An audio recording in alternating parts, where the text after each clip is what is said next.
So welcome to another episode of Discussions by Domain. Today we're going to actually do something pretty interesting, or over the next couple of weeks we're going to do something pretty interesting.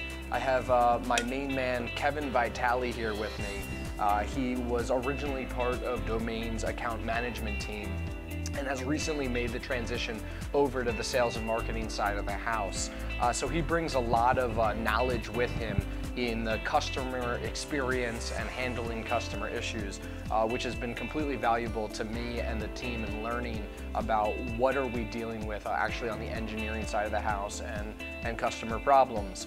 But the cool thing about this is we are going to do a 3-part series over the next couple of weeks where we're going to hit, one topic is going to be sales and marketing, another one's going to be industry roadblocks and how your company kind of deals with those, your customers, and we're going to focus ours around cybersecurity a little bit. But I think it'll be an important topic for a lot of different organizations on the roadblocks that they potentially hit with their customers.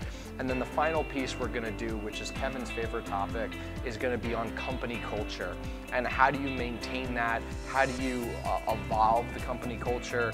And how do you keep people happy, really? So I'm excited to do this. This was all Kevin's idea. So we're actually going to flip the script, and Kevin's going to be interviewing me over the next 3 weeks on these different topics. So Kevin, welcome to the show. It's Thank you. Not your first time here. Well, let me just say this. So congratulations on the NJ Biz 40 under 40. Thank you very much. Well deserved. Appreciate Well deserved. it. You know that. You know that. Yeah. So no, I'm happy to do this because I've had a ton of questions for you, as you know, going with this process. So it's good to just sit down and kind of hear what you have to say on them. Cool. So yeah, no, we'll start with the sales and marketing. So obviously you've been able to kind of reframe the whole sales and marketing approach for Domain. So I wanted to know just kind of how the conversations have flipped to a more problem-solving consultation role, because when I got into sales, I always worried that I was going to be the cheesy sales guy with the 30-second pitch, and that's something I did not want to be. And you kind of showed me how not to be that. Yeah, so I would say the journey, it's a great question. I would say the journey for Domain sales and marketing, so I've been here about 1.5 years now, and I came in and wanted to fully understand the business, right? I didn't know at the time what a managed service provider was. I had a general idea of it. Right. I had been involved in the cybersecurity conversation from a strategic standpoint from the insurance side of the business, which I always say is very reactive, meaning that I have an issue and I have to call my insurance company, and how is that policy going to respond? Switching over to the technology side of the house, I had to kind of come in and learn how the business was done, operated, and what pieces were involved in that sales process. So obviously Domain had a sales process when I came here that we kind of followed, and it's very still similar to the process we follow today. We've just made some changes on that. But to your specific question on not being the cheesy sales guy and actually being a more solution type of seller, the framework that I've used is called what I would call gap selling, where I'm truly trying to understand. Obviously, when somebody reaches out to us or we reach out to them and they want to engage in the next step of that conversation, I truly want to understand, like, where are you at today? Like, tell me about your current situation. Right. And this can apply to so many different industries. It's not just technology. But tell me about your current situation. What's going on? Right. And I like to let them tell me that. You know, I want to understand it. I truly do, because at the end of the day, that's going to shape the solutions that we actually recommend, right? And it truly is. There is no one size fits all. Exactly. A lot of the stuff is standardized, but some things do change, whether you're a remote workforce or whether you're in, one location, or maybe you have 8 locations. Right. And what is your business model? Like, it could be that we all work 8:30 to 5. That's that's our model. Or it could be like, no, for instance, one of our newest customers, they do school law. So they're working with boards of educations and going to meetings from, anywhere from 7 to 11 p.m. at night. Right. The solution for them is just completely different. So I guess where we usually start is that current situation. Tell me what's going on. Yeah. And usually they're going to tell you all of the problems, everything that's going on. Where I like to go next after that is, tell me what you've tried. right? Because if I'm going to come in and recommend something you've already tried and you didn't like, that's going to be a big problem, right? We're not going to mesh very well. Yeah. So I always want to understand, what have people tried? What have they experimented with? What maybe do they think they like? I want to understand that as well. And then the final piece is, where are you trying to go? Yeah. Like, I understand your current situation is here, and that's where we're at today, and obviously we're here to help solve some of those immediate issues. Right.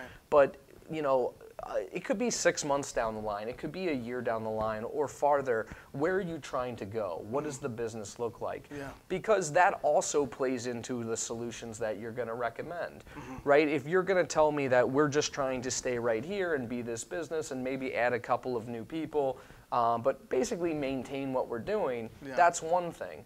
But if all of a sudden we're like, no, we have national expansion and we're gonna we're already in the process of opening a location, you know, in Philadelphia or New York or whatever, that needs to be taken account into today's solution recommendations.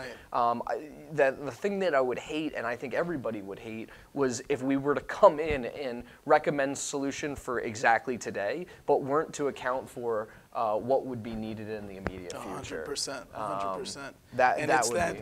It's that clear plan. You kind of lay out a nice clear plan of where you are, where you want to be, and I've seen that super effective because it's not something that the industry is doing. You know, that's from my point of view, just sitting next to you. Do you think any experience you had in a previous role kind of helps you here? Do you think anything in particular? Yeah, I would. I mean, I've done a lot of personal development myself. I'm always trying to learn. So investing in some sales learning and understanding of what sales looked like in the 1980s and 90s versus what it should look like today. You know, we're going through this full transformation of, before you had, in the 80s and 90s and early 2000s, you had to come in and tell people why you were different. But nowadays, we don't have to come in and tell people why we're different before they've even reached out to us. They've been all over our website, they've seen a podcast, they've seen some NJ, BIA event we've been at, and we've already kind of proven our authority in the marketplace. So we don't need to come in and just, like, you know, have the 30-second pitch or explain why we're the best in the world. Like, they know. They wouldn't have reached out to us if they didn't think that was the case. And then, like, the kind of more of the gap thing too, I think a little bit stems from my insurance experience and risk management and understanding. It's the same concepts, like understanding where the business is today with their, you know, sidewalks and, you know, signs and all different kinds of things, and like, hey, it really needs to get to here for you to be compliant with some of this stuff or to better improve the risk on your business. So a little bit from there, but also the changes in how technology and information is being pushed everywhere. You can find everything you want out about Domain, myself, yourself, in the matter of minutes. That's actually what's really interesting. You find that people come to us with kind of an education on us already. You know, it's not like you make that 30-second pitch like you said, because you come to us, you know who we are, you know where we are, and we just have to go there and kind of guide the process. You know? And you're nailing it, right? Like, we don't even, and you've been on some meetings with me now, we don't even talk about ourselves until the very end. It's like, I want to say 2 to 3 minutes of, like, you know, here's how our company's involved in the local community and associations and the leadership roles we try and take, which I'm sure you saw on our website. And then here's a little bit more about our company, where we're located and who we are as people. And that is the last 5 to 10 minutes of a meeting. All of the time is spent on the customer and where are they at and where are they trying to go. No, that makes a lot of sense. And if you had to give just the everyday business a small tip in terms of sales and marketing to market, you know, just to narrow it down to one thing, what would that be? Yeah, I would say what we've worked on here at Domain, or the first thing that we worked on here at Domain, was where are you going to get the biggest ROI on whether it's time or money spent, where are you going to get the biggest ROI? And my answer to that question is, you're going to get the biggest ROI on the people that already have reached out to you. So meaning that people are already knocking on the door, whether it's a phone call, an email, a form, a chat, whatever it is, I want to be able to impact those people because they're already raising their hands and saying, hey, I'm interested in your service. So the goal of that is to be able to help those people. Right. So what I would say is I would focus on what we would call the bottom of the funnel, or mid to bottom of the funnel or the flywheel. And really focus on how can you make the buying process easier? How do you get ahead of things for them to make that whole process easier and enjoyable? Right. This should not be a painful process. Yeah, They should get a lot of value out of the process. I would be looking to give them some sort of value in return for the time that you're asking.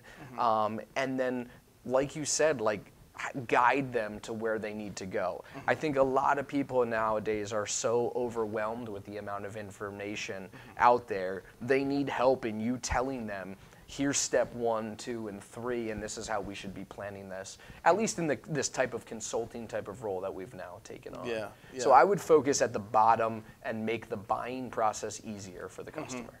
Yeah, no, that makes total sense, and I think they definitely can see that, you know, as somebody that you're just meeting for the first time. But so I know you and Adele, our marketing director here, have really mastered the way of sending one clear message to businesses. You know, making your message kind of meet your process, where the rubber meets the road kind of deal.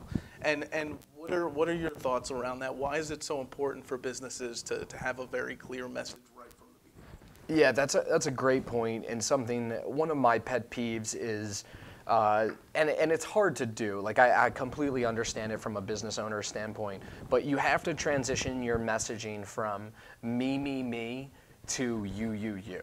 Right, and what I mean by that is you'll hear people say, you know, they're the best because of their people, or they're the best because they've been in business for 30 years. At the end of the day, all of your other providers are saying the exact same thing. And also, that's just talking about you. That's talking about, you know, that's very self-centered. And people nowadays are very skeptical. Right, in the world of reviews being everywhere, and you know, you literally will buy a $10 bar of soap based on the number of Amazon reviews it has. People want that social proof, and that's where they're going to look for validation. They don't necessarily want to hear it out of your mouth. So the way to change the messaging is start to talk about the customer. What are the problems they're typically facing? How do you help ease those? How do you give them strategy?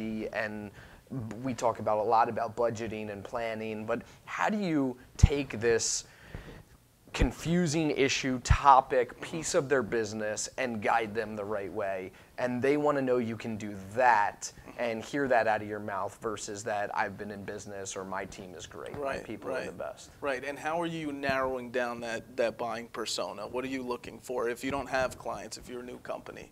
What do you have to look for? Yeah, that's a very good question. I would go through, my common theme is ask the market.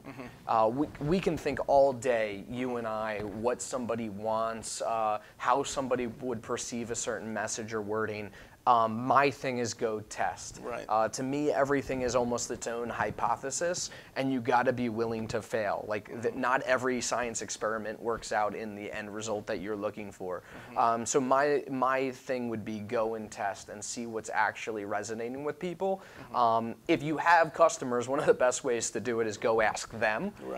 If you don't have customers, you need to go out, friends, family, colleagues of your past life, whatever it may be, but you need to go see what resonates for them. Yeah, no, that makes a lot of sense. Well, thanks, Kevin, for asking me all of those questions. Those are really good questions. I hope that it'll help some people in their sales and marketing journey. They're more than welcome to reach out to the two of us, obviously, or the team here and kind of get some insights. And I always say that if you were interested in questions or whatnot, I'm sure there's somebody else out there. So I'm looking forward to part 2 of this 3-part series. And well, thanks again. Thank you, man. Thank you. I'm going to continue to learn. I appreciate all the information as always, so thank you.